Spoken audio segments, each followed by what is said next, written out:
হঠাৎ করে পিৎজা খেতে ইচ্ছে হয়েছে, ঘরে কোনো ময়দা টয়দা কিছু নেই, আটা আছে, আটা দিয়েও বানিয়ে নিতে পারেন পিৎজা। তো সম্পূর্ণ রেসিপিটা দেখতে থাকুন কি করে তৈরি করছি পিৎজা। এখানে আগে থেকেই কেটে নিয়েছি টমেটো, ক্যাপসিকাম আর কেটে নিচ্ছি পেঁয়াজ।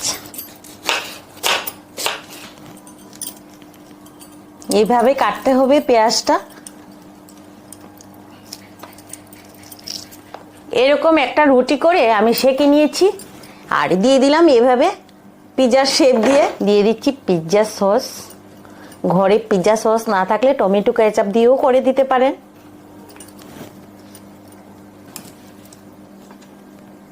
এক টুকরো চিজ ছিল, এটা দিয়েই বানিয়ে নেওয়া যায় পিৎজা। এইবার এরকম একটা গ্রেটার মেশিন দিয়ে চিজটাকে আমি গ্রেট করে দিয়ে দিচ্ছি।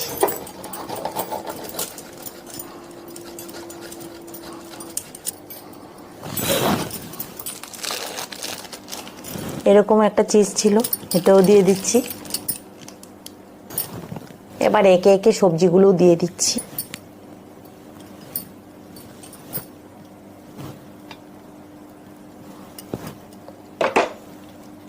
সব সবজি দেওয়া তো হয়ে গেছে, অরিগ্যানো তো দিতেই হবে পিৎজার মধ্যে, তাই দিয়ে দিলাম কিছুটা অরিগ্যানো।